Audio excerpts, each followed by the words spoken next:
멜라닌 세포냐? 아닙니다. 멜라닌 세포가 아니고 세포 안에 있는 어떤 한 구성 물질 중에 하나라고 보시면 됩니다.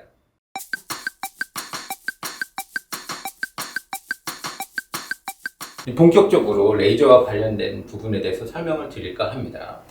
멜라노사이트와 케라티노사이트의 관계에 있어서 멜라닌 색소가 전달되는 과정이 좀 특이한데요. 멜라노사이트들은 이런 식으로 돌기가 나 있고 케라티노사이트가 이거를 받습니다. 여기 멜라닌은 아까 고분자라고 말씀드렸는데 멜라노솜이라고 하는 아주 독특한 바구니에다가 안에다 멜라닌 색소를 가득 채워가지고 보내게 됩니다. 이거를 케라티노사이트가 잡아서 먹는 형태로 피부 안에 함유를 시킨 다음에 겉에 있는 막은 분해시키고 멜라닌 색소들만 핵 주변에 이렇게 배치를 시키게 되는데, 기본적으로 물리적인 성질에 대해서 간단히 설명을 몇 가지만 더 드리자면 물에 안 녹습니다. 이 고분자는 일반적으로 물에는 굉장히 안 녹고 우리 몸에서 표면에 위치하고 있는 세포의 핵 주변에 있고 하는 독특한 환경이 이런 것들이 하여금 저희가 레이저 치료를 하게 만드는 요인이 되는데, 보통 저희가 김이 오타모반 주근깨 이런 데서 나타날 때는 피부 표피층 외에 진피층에서도 멜라닌 색소가 존재하거나 아니면 진피층 내 멜라닌 형성세포가 존재하는 그런 컨디션이 있습니다. 레이저와 멜라닌 색소의 관계에 대해서 설명을 드리도록 하겠습니다. 레이저에 있어서 어떤 특정한 파장대의 빛을 요구하는 경우가 많은데, 치료를 위해서는 그때 자주 보이는 그래프가 이 Y축에 해당되는 건 저희가 흑광도라고 하는 observance라고 하는 흑광도를 보통 씁니다. 그 다음에 여기는 파장대. 그래서 파장이 아주 짧은 빛과 파장이 긴 빛을 나눠서 어떤 특정한 물질, 멜라닌에 대해서 말씀드리자면은, 이게 파장대가 대략 한 300에서 400나노미터 정도 되는 거는 자외선 영역에 해당되는데, 한 700나노미터 정도 되는 가시광선대 영역에 빛이 있다고 하면은, 이 멜라닌이라고 하는 거는 이 자외선 영역에 있어서 흑광도 무진장 높습니다. 그래서 쫙 이렇게 높아지다가 자외선 영역에서 가시광선대 영역으로 가면 점점 흑광도가 낮아지는 이런 형태를 보입니다. 얘의 존재 의미 자체가 어떤 진화론적인 해석에서 봤을 때는 자외선으로부터 피부 구조를 보호하자는 데 있어서 역할을 한다는 어떤 근거가 될 수 있고요. 이게 자외선으로부터 멜라닌 형성세포라고 하는 게 흡수를 엄청 잘한다. 근데 레이저라고 하는 거는 그러면 도대체 어떻게 해서 멜라닌을 작용을 어떻게 하느냐? 도대체 왜 멜라닌이라고 하는 걸 없애기 위해서 레이저를 쓰느냐? 이게 사실 궁금한 내용이잖아요. 흑광도가 높다는 얘기는 얘가 그 파장대의 빛에 흡수를 굉장히 잘한다는 뜻이에요. 그럼 멜라닌이 흡수가 자외선에서 엄청 잘 된다고 하니까 자외선 영역에다가 에너지를 왕창 때려가지고 하면은 멜라닌이 흡수되다가 터지지 않을까? 예를 들면 그렇게 한번 생각해 볼 수 있잖아요. 그런 데서 사실은 레이저 치료의 어떤 기원이 됩니다.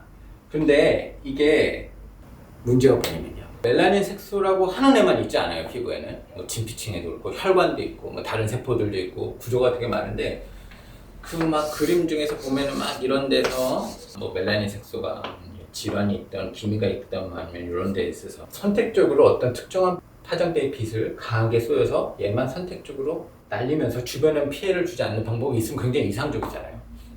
그래가지고 그걸 해볼 수 있는 방법의 어떤 객관적인 근거를 마련해 준 게 포토소말라이시스라는 개념인데, 이건 뭐냐면은 주변에 또 손상을 주지 않고 얘만 이렇게 딱 흡수하고 주변에 있는 애들한테는 크게 영향을 주지 않는 그런 어떤 특정한 파장대의 빛을 어떤 특정한 시간만 쪼여주면은 이런 일이 발생할 수도 있다. 그래서 이제 이런 개념이 시작이 됩니다. 그런데 파장대를 말씀드리자면은, 자외선대 영역을 빛을 너무 강하게 쓰면 문제가 뭐냐면은 이 자외선 자체가 멜라닌 형성세포를 자극하는 역할을 합니다. 그래서 얘를 세게 쏘면은 색깔은 금방 파괴될 수도 있겠지만 멜라닌 형성세포로 하여금 멜라닌 또 만들게 만들어요. 그러면은 병주구역주. 그래서 이 파장대의 빛은 사실 못 씁니다. 신기하게도 이 멜라닌 형성세포, 멜라닌을 타겟하는 빛은 보통 이 이후대의 빛을 씁니다. 이거 되게 특이한데요. 또 하나 원인이 있습니다. 여기가 파장대에 따라서 피부의 투과 깊이가 달라지는 현상이 있습니다. 이거랑 투과 깊이랑은 독립적인 얘기인데요. 빛을 피부에 쪼이게 되면은 이 파장대에 따라서 투과되는 깊이의 차이가 나는 문제가 생깁니다. 이거는 비록 간단하게 파장이 짧은 애일수록 투과 깊이가 짧습니다. 적외선 영역 때부터 뭐 확실하게 1000나노미터 이후에 눈에 보이지 않는 적외선 영역대의 빛은 꽤 깊이 침투해서 진피층까지 도달할 수 있는 걸로 알려져 있습니다. 바로 이 이유 때문에, 깊이 때문에 좀 긴 파장대의 영역의 빛을 씁니다. 이게 굉장히 중요한 얘기인데요. 별로 레이저를 이용해서 교정할 수 있는 거는 파장의 길이, 그 다음에 플루언스라고 하는 인텐시티, 그러니까 레이저의 세기, 쉽게 말하자면은 레이저를 얼마만큼 줄 것이냐는 펄스 듀레이션, 한 3가지 정도 항목을 바꿔가면서 할 수 있는데, 그 3가지만 가지고 하기에는 이 변수가 되게 큽니다. 비슷하게 맞추기 위해서, 그리고 비교적 안전하게 다른 데 자극을 없이 만들기 위해서, 그래서 긴 파장대의 빛을 쓰게 되고, 그리고 결국 레이저를 여러 번 해서 조심스럽게 접근하는 방법으로 가게 됩니다. 그래서 레이저 토닝이라는 얘기가 나왔는데, 그러니까 쉽게 말씀드리면은 레이저를 여기 표피 있는 색깔들 몇 군데는 선택적으로 세게 딱 요 빛, 뭐 가시광선 빛 요 정도만 가지고 세게 탁 쳐서 일부 날릴 수 있어요. 이런 식으로 나온 것들은 보통 색소 레이저라고 하는, 그런 정도는 여기는 선택적으로 맞출 수 있는 게 되지만 굉장히 치료 범위에서 제한적입니다. 그래서 두리뭉실하게 넓게 파장대를 추가할 수 있는 파장대를 선택해서 커버할 수 있는 영역을 넓게 가져가기 위해서 긴 파장대의 영역을 쓴다. 물론 이거는 상대적으로 긴 파장이라는 겁니다. 그래서 이 실질적으로는 적외선 영역대가 됩니다. 적외선이라는 건 말하자면 빨간색 바깥에 있다는 얘기죠. 자외선은 보라색 바깥에 있다는 얘기고.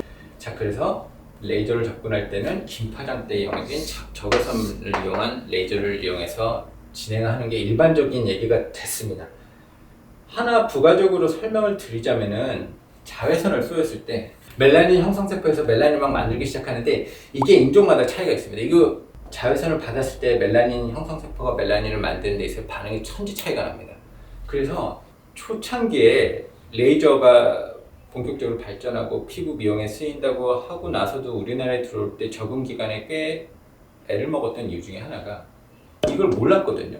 백인들한테 몇 명 이렇게 해보니까 이런 반응이 있더라. 똑같이 해보니까 반응이 너무 세거나 오히려 색깔이 올라오거나 하는 문제가 생겼었는데, 결국 제가 쭉 말씀드렸던 내용의 요지는 뭐냐면은, 정리를 해서 말씀을 드리자면은, 처음에 멜라닌이라고 하는 것부터 설명드리겠습니다. 멜라닌, 색소, 고분자, 그걸 만드는 멜라노사이트라고 하는 애들,